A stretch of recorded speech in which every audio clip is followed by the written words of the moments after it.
Hello and welcome to sort of my updated Doctor Who DVD collection.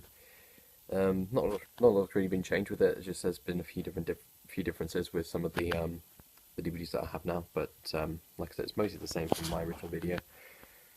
Just get straight into it. So we have Lost in Time.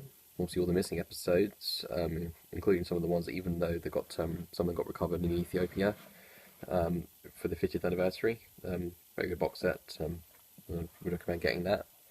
Then we have the New Beginning. New Beginnings is later. This is the Beginning box set, which is obviously the first three Doctor Who stories in its history. So we'll get straight into it. We have An Unearthly Child. Now this one says PG, but I know that some of them do actually say U on them for some reason.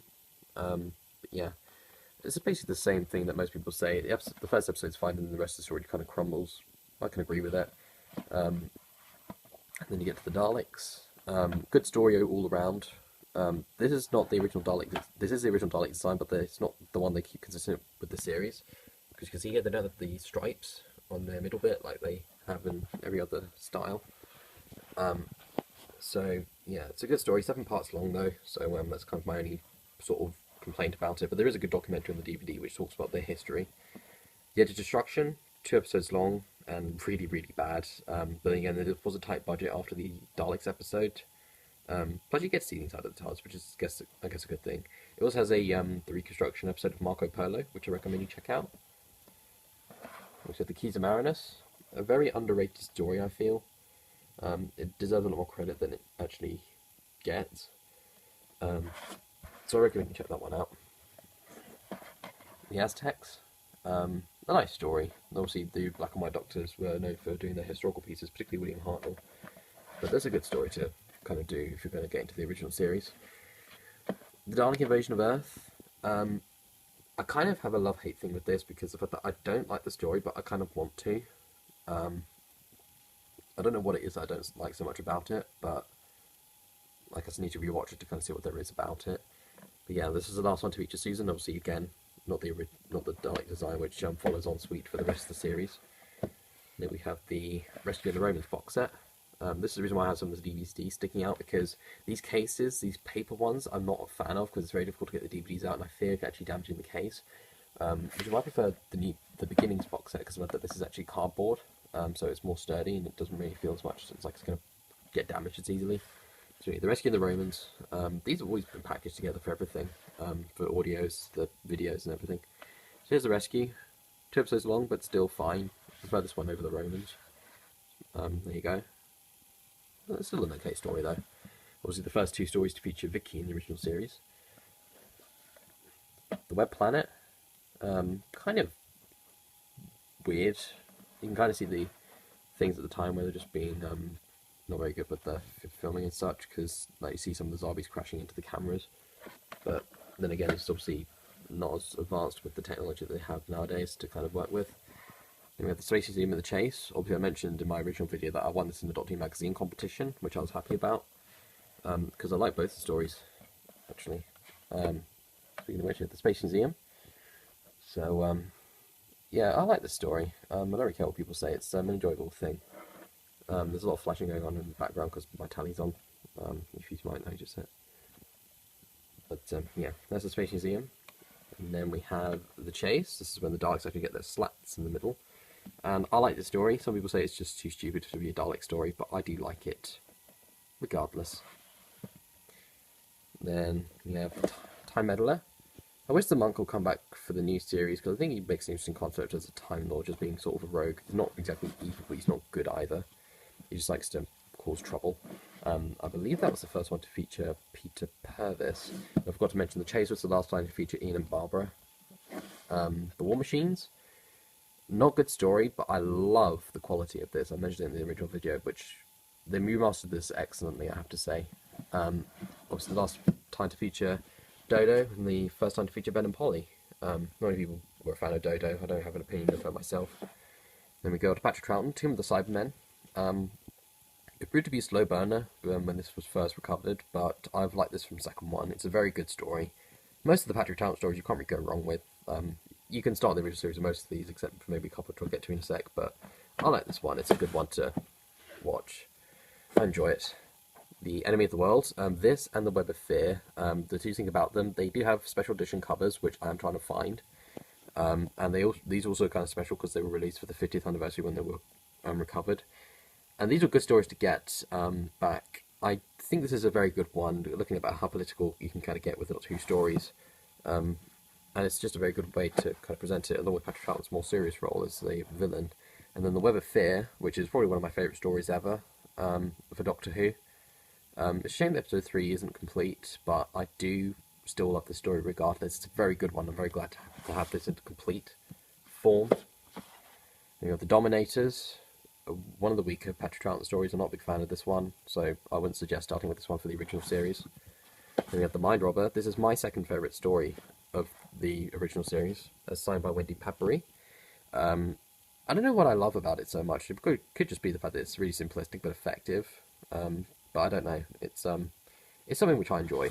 I wouldn't recommend it for like starting this series, but it's once you've seen more episodes, I would suggest watching this because I just love this episode a lot. The Invasion, again, it's signed by Wendy Padbury, but the sticker covers it.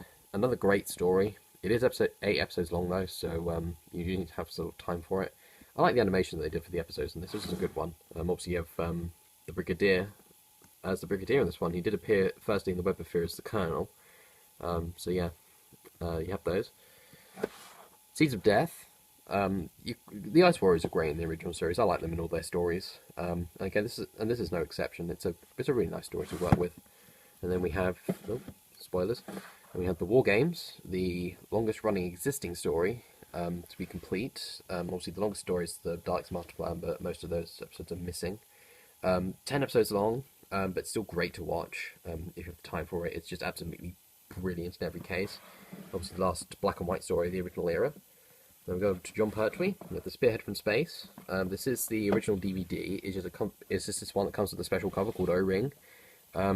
These were released in 2007, I think, to bring about interest in the original series for new fans. But they didn't do these for every DVD. They only did these for 8.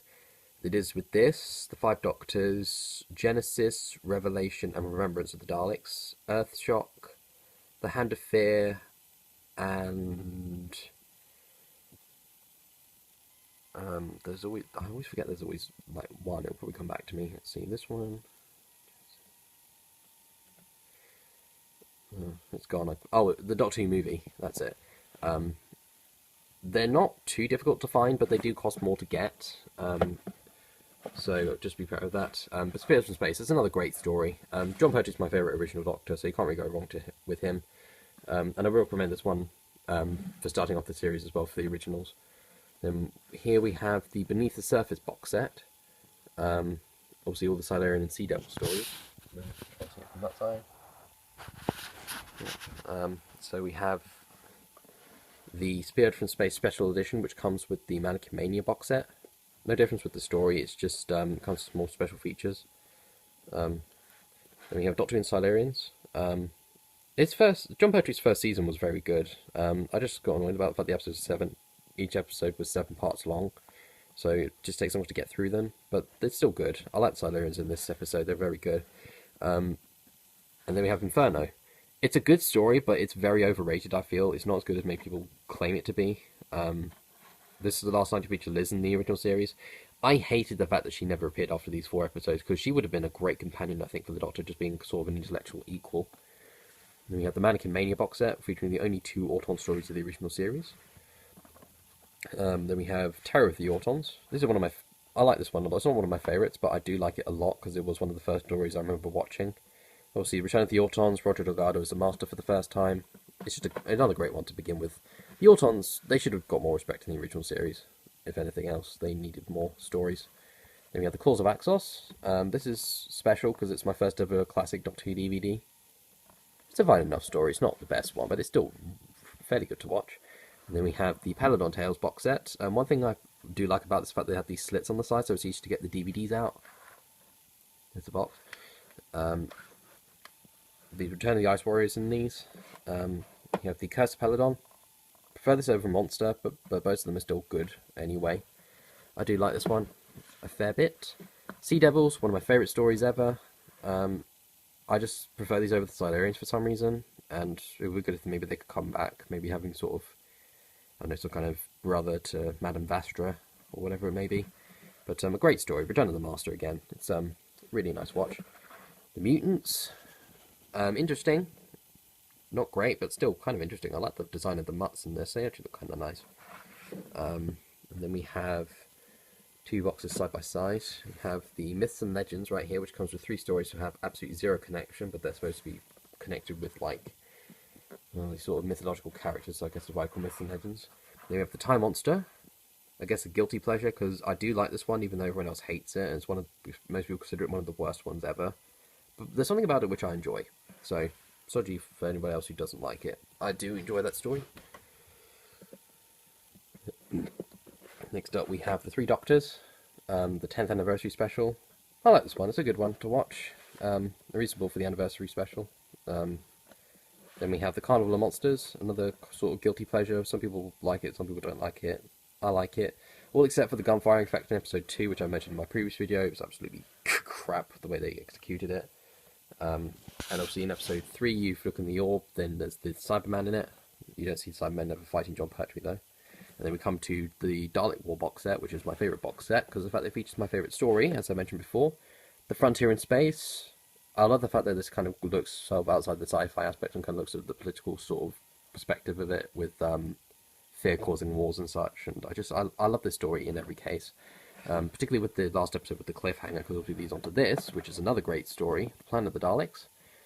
I don't get why they had to go with a new Supreme Dalek design rather than just using the original one from Day of the Daleks and the Frontier in Space.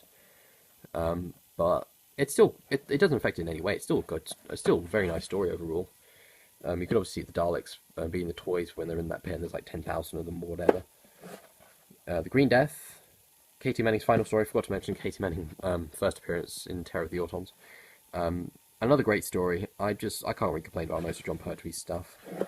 The Time Warrior. You can get all the Sontaran stories in the Bred for War box set. There's no difference between them and the original DVDs. It's just the fact you get the box with it as well. I'm not going to bother getting it though. So Time Warrior. First Sontaran story. First time to feature Sarah Jane. You can't go wrong with it too much. It's a nice story again. The Monster of Peladon. One which is still fine. Not as good as Curse, but still reasonable to watch.